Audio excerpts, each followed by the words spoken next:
बचे हुए कपड़े से ब्लाउज़ कैसे बनाते हैं आप देखिए। हमने काट लिया है।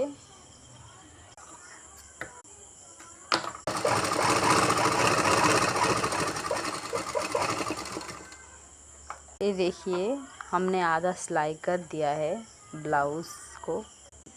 जॉइन कर करके कपड़ा सिया है हमने। छोटा छोटा टुकड़ा कपड़ा था, जॉइन लगाया है।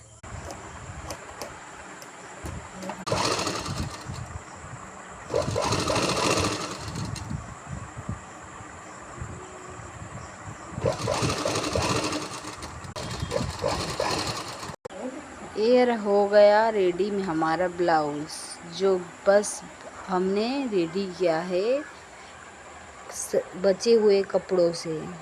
देखिए कितना खूबसूरत बन चुका है ये।